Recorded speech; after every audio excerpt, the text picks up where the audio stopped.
আজকে মুস্তাফিজ দেখাই দিল যে অ্যাকচুয়ালি মুস্তাফিজ কি জিনিস। আজকে শান্ত এবং লিটনের যে পার্টনারশিপটা অসাধারণ। গোটা সিরিজে নাহিদ রানার বল তো অসাধারণ বল হয়েছে। বুমরা বাইকে ওকে বসায় রেখে কিন্তু ভারত টিম করে না সহজে। শেখ মাহাদি তানভীরের থেকে শতগুণ ভালো একজন ভালো খেলোয়াড়। ক্যাপ্টেন কিন্তু ন্যাশনাল ফ্ল্যাগ ক্যারি করে না, প্রত্যেকটা ন্যাশনাল প্লেয়ারই ন্যাশনাল ফ্ল্যাগ ক্যারি করে। মুস্তাফিজকে মিস করছিলেন প্রথম দুই ম্যাচ, যেভাবে ফিরল। হ্যাঁ, মুস্তাফিজ আসলে কিছুটা আপনারা জানেন সে কিছু ইনজুরিতে ছিল। প্রথম দুইটা ম্যাচে আমরা মুস্তাফিজকে পাইনি, কিন্তু আজকে মুস্তাফিজ দেখাই দিল যে অ্যাকচুয়ালি মুস্তাফিজ কি জিনিস। আজকে তার যে ভূমিকাটা বিউটিফুল, অবশ্যই অসাধারণ। এবং এই গরমে সকাল সকাল খেলা দেখতে আসছেন 11টার সময়, আপনারা তো আসছেন আরো আগে 10টার দিকে এসছে। 3 উইকেট নাই। হ্যাঁ, কি মনে হয়েছিল যে কেন আসলাম এত গরমে? না এরকম কখনো মনে হয় না, কারণ এরকম দেখে আমাদের অনেক অভ্যস্ত। আমি 35 রানে 5 উইকেটের পরেও আমরা 200-র বেশি রান করেছি, জিতেছি। যাই হোক, আমি কনফিডেন্ট ছিলাম যে শান্ত এবং লিটন যদি দাঁড়িয়ে যেতে পারে। আমরা চিল্লাচ্ছিলাম মাঠের থেকে এবং তাদেরকে আমরা খুব উৎসাহ দিচ্ছিলাম। এবং আজকে শান্ত এবং লিটনের যে পার্টনারশিপটা অসাধারণ। 160 রান একটা বিশাল পার্টনারশিপ, এবং লিটন 76 এবং শান্তর একটা সেঞ্চুরি আমরা খুব উপভোগ করেছি। এবং তখনই আমরা মোটামুটি ধরে নিয়েছি ইনশাআল্লাহ আজকে বাংলাদেশ জিতে যাবে। লিটনের সেঞ্চুরির জন্য একটু আক্ষেপ ছিল কিনা? লিটনের সেঞ্চুরির জন্য অবশ্যই আক্ষেপ ছিল। সেঞ্চুরি হলে আর একটু ভালো লাগতো, কিন্তু এরকম তো হতেই পারে। যাই হোক, এটা মানে হঠাৎ করেই এটা বুঝতে পারে নাই, ওইভাবে একটা বল চলে এসছে। লিটন খুব ভালো খেলেছে নিঃসন্দেহে। নাহিদ রানার বোলিং নিয়ে কি বলবেন? গোটা সিরিজে নাহিদ রানার বল তো অসাধারণ বল হয়েছে, এটা মানে অস্বীকার করার কোনো সুযোগ নেই।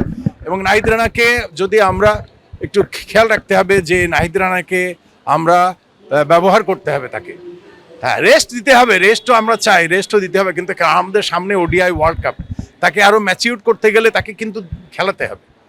হ্যাঁ, একটু খেলাতে হবে, কারণ বাংলাদেশে যেমন ভারতের অনেক বুমরা বাইকে ওকে বসায় রেখে কিন্তু ভারত টিম করে না সহজে। হ্যাঁ, তারা কিন্তু সবসময় বেস্ট 11টাকেই খেলাতে চায়, বিশেষ করে ওয়ার্ল্ড কাপের আগে। এখন আমাদের প্লেয়ারদেরকে সাহস বাড়াতে হবে। আর একটা বিষয়, এখানে আজকে তানভীরকে যে সিলেক্ট করা হয়েছে, মানে আমি খেলা দেখতেও অনেক দিন থেকে খেলা দেখি।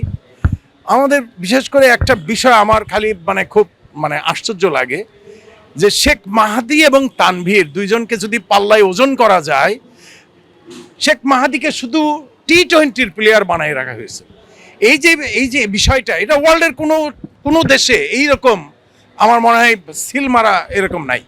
শেখ মাহাদি তানভীরের থেকে শতগুণ ভালো একজন ভালো খেলোয়াড়, ভালো বল করে।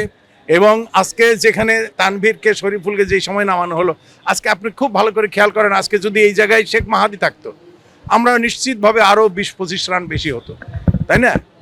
এবং ওদের কিন্তু আজকে বিশেষ করে ক্রফট কিন্তু খুবই একটা ভালো একটা জায়গায় চলে গেছিল। আমি তো ভয় পাচ্ছিলাম যে তীরে শেষ দিকে একটা হার্ট অ্যাটাক করার মতো একটা অবস্থা দাঁড়াই গেল।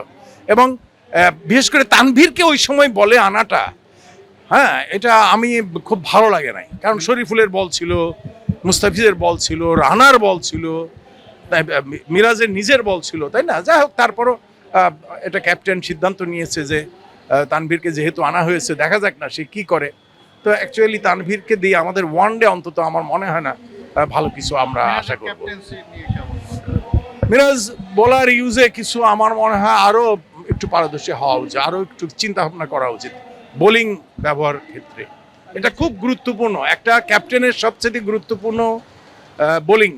যখন ক্রফট যখন এইভাবে আক্রমণ করছিল, তখন তানভীরকে আবার আনাটা আমার মনে হয় এটা ঠিক হয়নি। ওই সময় শরীফুলকে আর এক ওভার দেওয়া যেত, তাই না? রানাকে আর এক ওভার দেওয়া যেত, ওদের কারোরই তো 10 ওভার হয় নাই। তো আমরা এই বিষয়টাকে আরও সিরিয়াসলি নেব, কারণ এই যে আজকে ক্রফট যেভাবে পিটালো, তাতে টি-20-তে তো সে একটা ভালো জায়গায় পৌঁছেই গেল বলতে গেলে, যে আমাদের বল আহামরি এমন কিছু না, অন্যরাও কিন্তু এটা সাহস পেয়ে যাবে। যাই হোক, আমাদেরকে আরও বিবেচনা করা উচিত, এই সমস্ত বিষয়গুলো খুব ভালো করে খেয়াল করা উচিত ক্যাপ্টেনকে। টি-20তে কি হবে?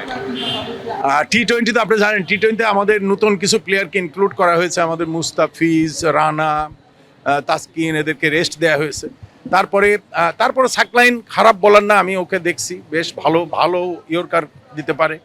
আমরা আশাবাদী খারাপ হবে না, আর কারণ তাছাড়াও কিছু অভিজ্ঞতা সম্পন্ন প্লেয়ার থাকবে, শেখ মাহাদি, তাই না? বা এরকম কিছু প্লেয়ার তো আসবে যারা শামীম, খুব ভালো ফর্মে আছে, এরা আশা করি ভালো করবে। আর তামিম ইকবাল বিসিবির সভাপতি, এই ব্যাপারটা কিভাবে দেখছেন? তিনি নিজেও যেহেতু ক্রিকেটার ছিলেন, ক্রিকেটারের কথা নিশ্চয়ই না, এটা সে ক্রিকেট বান্ধব একজন অবশ্যই মানুষ, এবং ইতিমধ্যে এসে সে ক্রিকেটারদেরকে নিয়ে যতখানি ভাবছে আর কি, আমরা ক্রিকেটাররা তার প্রতি অবশ্যই অনেক খুশি। আমাদের ক্রিকেটারদের সাহস বেড়েছে, ক্রিকেটারদেরকে অনেক অ্যাডভান্টেজ দেওয়া হচ্ছে। তবে আমি আপনাদের মাধ্যমে আমি তামিমকে একটা কথা বলবো যে এই যে ক্যাপ্টেন্স কার্ড যেটা দেওয়া হচ্ছে, অবশ্যই এটা একটা ভালো একটা দিক, কোনো সন্দেহ নাই। কিন্তু এখানে আমি মনে করি এই ক্যাপ্টেন্স কার্ড না বলে এটাকে ক্রিকেটার্স কার্ড দিয়ে আমাদের ন্যাশনাল টিমে, বিশেষ করে যারা ন্যাশনাল ফ্ল্যাগ সারা ওয়ার্ল্ডে ব্যবহার করে বেড়াচ্ছে, শুধু ক্যাপ্টেন কিন্তু ন্যাশনাল ফ্ল্যাগ ক্যারি করে না, প্রত্যেকটা ন্যাশনাল প্লেয়ারই ন্যাশনাল ফ্ল্যাগ ক্যারি করে। সুতরাং শুধু ক্যাপ্টেন্স কার্ড না দিয়ে আজকে অনেক ভালো ভালো খেলোয়াড় যারা ক্যাপ্টেন না, কিন্তু আপনি খেয়াল করেন টেন্ডুলকার মাত্র 3টা ক্যাপ্টেন্সি করে কিন্তু সে আর ক্যাপ্টেন্সি করে নাই, যেহেতু সে ফ্লপ করছিল ওই সময়, তাই না? সুতরাং একজন ক্যাপ্টেনের অবশ্যই গুরুত্ব আছে, আমি সম্মান দিয়েছি, এটাকে আমি অনার করি, আমরাও সম্মান করি, কিন্তু আমাদের ন্যাশনাল প্লেয়ার সবাইকে এই কার্ডের আওতায় আনা উচিত।